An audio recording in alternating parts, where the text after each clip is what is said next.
So it was still it was a very new thing. And I immediately said, no. YouTube's for cats playing piano. It's not for serious mathematics. But then I went home and I kind of got over the idea that it wasn't my idea. And I gave it a shot. And I made some of those first few videos, and I mean, they're up there still. And there's actually some people I met earlier in the reception who actually knew about Khan Academy back in the day when I had really messy handwriting, and I would really press record and then say, oh, what am I going to do this on? Because I thought it was really just for my cousins, but I still kept them up there. And they were on least common multiple, greatest common divisor, getting kind of pre-algebra, basic algebra. And then I told my cousin, hey, why don't you watch these videos before we do our session, or if you need to review something, why don't you watch them? And tell me what you think. And the feedback they gave me was a little confusing, but I guess positive. They said that they preferred me on YouTube than in person. And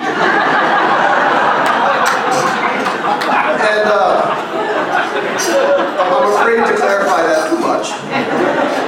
But when I thought about it a little bit, it actually made a ton of sense, because now they could pause and repeat their cousin. They could review something from 3rd or 4th grade that they would be embarrassed to ask their cousin. They could get the content when their mind was ready for it. And I was giving them the content with optimal energy. I mean, there were days at work where, I did not generate the optimal amount of alpha for my investors, and I was kind of not having a great day. And I'm sure there was days that Nadia, the boy she was hoping, she had a crush on, asked some other girl to the dance or something like that, and she wasn't fully there. But now, when I recorded the videos, I made sure, look, this is top energy, I'm doing it for, this is the real thing. And Nadia could consume the videos when she was ready for it, but, not just at the pre-allotted time. And so, I said, well, I'm just going to keep doing this. And it also, I read a lot of science fiction books, and we can talk more about that. I kind of feel like I'm in the middle of one right now, in terms of, you'll see as I go through this narrative, it really does seem like the first 50 pages of a science fiction book. I started making those videos, and what was really compelling to me was this idea of, well, these can teach my cousins now. It can teach some of my younger cousins who are now 4 and 5, or too young right now to appreciate, but maybe in 4 or 5 years they can start using these videos. And then I was like, wait, at the time I didn't have kids, but I was like, wait, one day I'll have kids. Wouldn't it be cool if at least they could, see what Dad was like when, at the time when I started this, I was 27 or 28, what he was like and teaching math, and it would be a nice little heirloom for the family, a little legacy for the family. And so I just kept making videos. And this is one of the other things, is that you assume, in the internet world, especially in Silicon Valley, by this time actually our fund had moved out to Palo Alto, and really the internet world generally, people say content doesn't scale, focus on platform. But the reality is, this content does scale, and it actually scales much better than even a platform does. I say, if Newton or Leibniz had done videos on calculus, I wouldn't have to.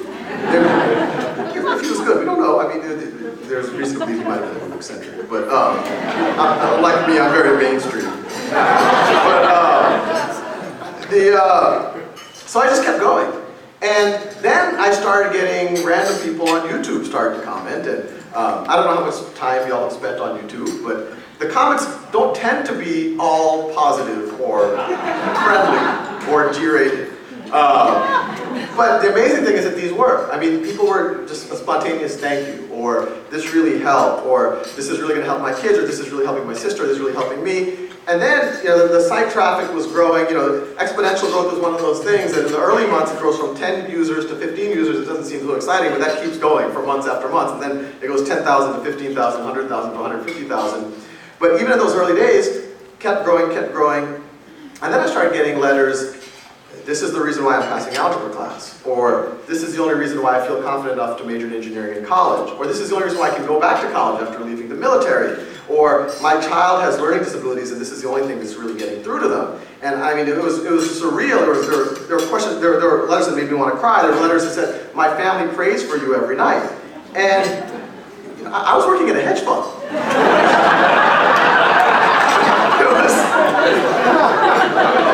I guess some of my investors might have been doing that.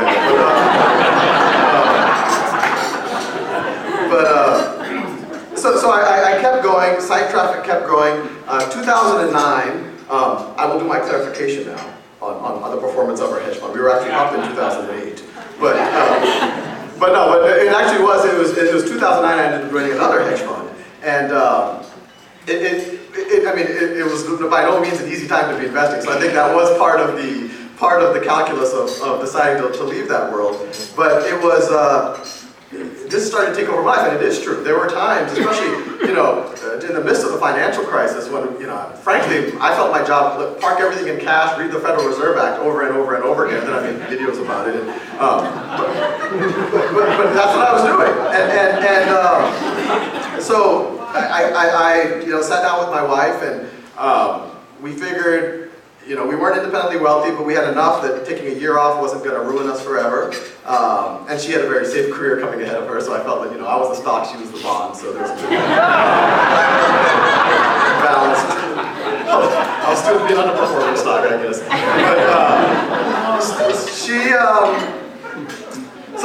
I said, there seems to be something here. I incorporated it as a not-for-profit with the mindset, and it's really from that early thinking that this content can last forever. This, maybe in 100 years, this goes back to the science fiction books, maybe in 100 years or 200 years, people could still be learning from this content. And I thought about, well, what kind of institutions last for 100 years, 200 years, and can't be acquired, can't go, if I have spoiled offspring and want to do something with it, or, well, make it a not-for-profit. And so, set it up as a not-for-profit. And my kids aren't spoiled; they're very lovely kids. Maybe they're kids. So that's actually. But they. I set up as not-for-profit 2009. I said, look, someone should notice that there's a huge social ROI here. That even one guy making these videos, working on the software, can teach millions of students right now, maybe billions of students over time. It's an incalculable ROI. And so I quit my job in 2009. Started doing this full-time, literally from a closet, and really hoping that someone would notice. And I had a little PayPal link on the site, because people actually requested, they're like, oh, thank you so much, I want to give you $5, $10, even $50, $100 came in every now and then. And then, this was 9 months into it, and frankly, 9 months into it, I don't call it risk averse, I'm a very risk aware person. And so and there were a few moments when I started updating my resume. And while that was happening, I got an email from PayPal, I just got a $10,000 donation. And I look at who it is, someone named Ann Doerr. I'd never met her before, and I immediately sent her an email. I said, well, thank you, and if this was a physical school, you would now have a building named after you. This is the largest donation I've ever gotten, and that I've now learned is actually a very good deal. I don't know what Harvard or MIT charges for a building. It's not that. So she was local in Palo Alto. I later learned she's John Doerr's wife. And she said, well, we should have lunch. And so we had lunch literally that next week. And she said, well, if this is the largest donation you've gotten, how are you supporting yourself? And, in as cool of a way as possible, I said, well, I'm not.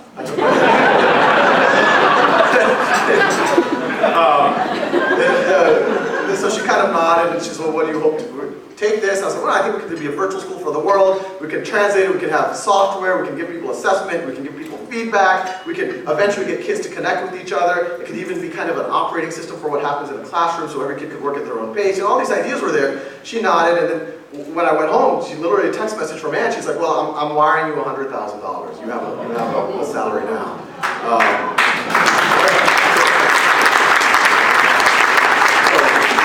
That was a good day. And then, and Ann really is kind of like this. I almost see like a halo when she walks around, because she's always been like the bearer of surreal good news ever since that day. It was literally a month later. I was running a little summer camp, really for fun. I really wanted, I do a lot of this virtual stuff, but I wanted to see, okay, what happens in a physical environment. And I actually had a bunch of middle schoolers. I had 6 playing a game of Risk, and I had 20 of them trading securities based on the outcome of the game of Risk. And that could be a good event for you guys next time. But while that was happening, I got another text message from Ann. These are like, I look forward to text messages from Ann now. And this one was even better. She said, I'm in Aspen right now at the Aspen Ideas Festival. Bill Gates is on stage right now, and for the past 10 minutes he's been talking about you. And I was that Joker Ann? Or maybe, maybe it's the wrong number. She probably does know people Bill Gates would be talking about, and I didn't know what to think. And so immediately I went away from the kids and I started looking on Twitter, and people were tweeting about it. And I said, wow, this is real. And then I drove home that night. I was like, well, what do I do now? Do I call him? Do I, is he listed? I mean, how do I? And so it was a very awkward reality because, I did have at least now a salary thanks to Ann, but I was still working from home, just making videos every day. And for the next 2 weeks, it was just like this dissonant thing. I had heard Bill Gates was a fan, but I hadn't heard anything else. And then 2 weeks later, I get a call from Larry Cohen, who's Bill Gates' chief of staff, and he said on the phone, he's like, you might have heard that Bill's a fan, he uses it for his kids, he uses it himself, which immediately made me want to redo about 20 videos. and he would like to meet you if you have time. And I was looking at my calendar at the moment. It was completely blank. And I said, maybe like Wednesday, 2:45, I can just, right between laundry and I'm going to pick up something from the pharmacy. And so we met, and when we met, he's like, well, how I gave him the same, I want to build this team, software up, and he kind of nodded. When he nodded, there were like 5 people in the back of the room.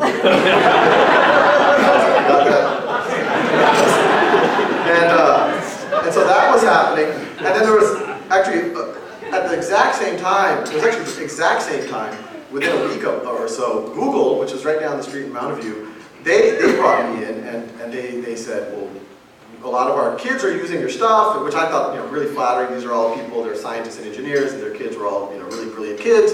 And, we're just curious about what you're doing. And they asked, what would you do with $2 million? And I said, is this an open question? I'm not Mother Teresa. I mean, they clarified it was education related. So I told them the exact same thing. We'll build out a platform, we can translate it into languages, et cetera, et cetera. And so it was literally about a year ago, a little over October of 2010, Google gave us significant funding, and the Gates Foundation gave us significant funding to, one, get office space, build out an initial team, translate it into 10 languages of the world, and so we were off and running. And so what we started working on is, I continue to do videos, we've started working on translations, but this is really what the meat of Khan Academy is. And we think, or at least in my mind, the videos are something to complement this. And this is what we call our knowledge map, and it'll probably change in many ways over the next few months, but the basic idea will be the same. And the idea, this is actually a more advanced version of what I'd started writing for my cousins. And the idea is each of those squares is a different concept, initially in mathematics, and we want to expand this into almost everything eventually. But that top node, that top star there is basic addition, literally 2 plus 3, 7 plus 5, whatever. And the model is a student gets as many problems, it'll generate an infinite number of problems for a student, random problems. It'll give them the steps if they don't know how to do that particular problem. The videos are there if they need help with that. And the model is you keep doing them until you've mastered that concept, and then you move to the next concept, and you keep going down that chain. And it's a very obvious thing to do. I mean, it's how every video game works. It's how you would learn an instrument. It's how you would go to karate class. It's how you would learn, so how you learn to ride a bike. You do a tricycle, then you do a bicycle, then you do a unicycle. But it's not how we learn in our everyday classrooms. We're all indoctrinated in a system where what we do is we hold constant when and how long we have to learn a concept. And then at the end of that, what's variable is how you perform on the exam. So we have 2 weeks to learn exponents. At the end of 2 weeks, we give an exam. You get a 95%, you get an 80%, you get a 70%. And even though even you had a 5% deficiency and you had a 30% deficiency, you didn't know how to do a lot of the problems, the whole class then moves on to the next concept, which is logarithms, which assumes that you've mastered exponents, even though you've just proven that most of the class hasn't. And so what we're saying is, no, let's do the opposite. Instead of holding fixed the amount of time you have to learn something and the variable is how well you learned it, why don't we hold fixed the standard that every student should master the concept? And what's variable is how and when they get to learn and how long they get to spend learning it. And so,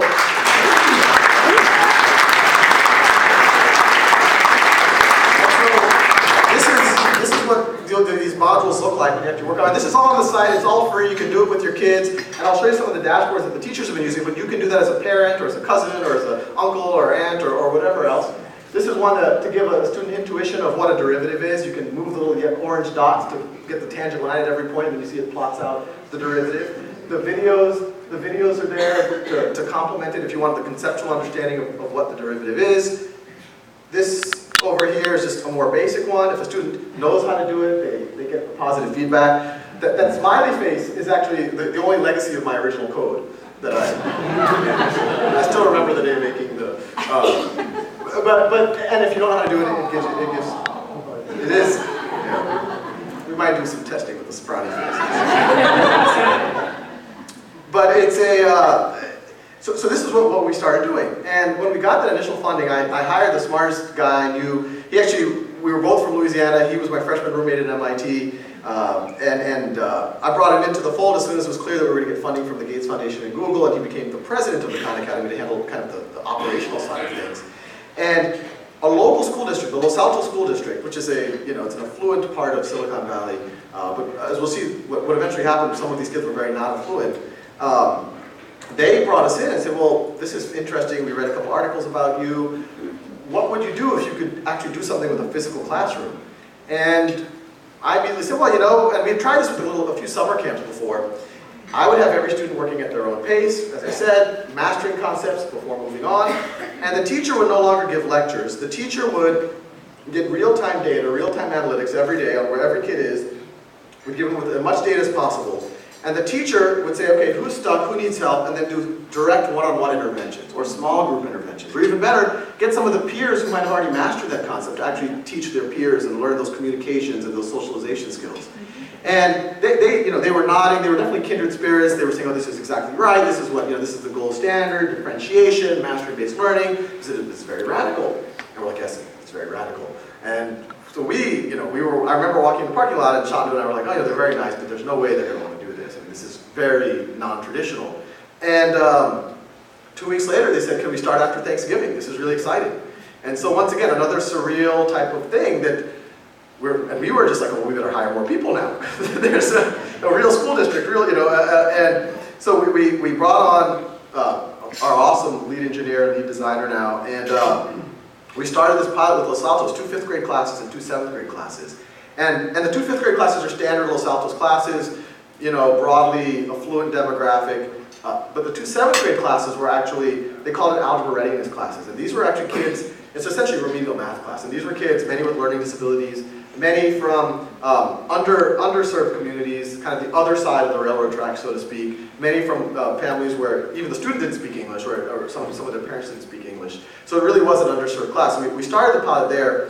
And this is a dashboard from that pilot as of a few months ago. One of the dashboards that a teacher can look at. And each row here is one of the students. I've blanked it out for privacy. Each column, there's one of those nodes that you saw on that original knowledge map. And the model here is green means that the student has shown mastery in that concept. Blue means the student's working on it, but seems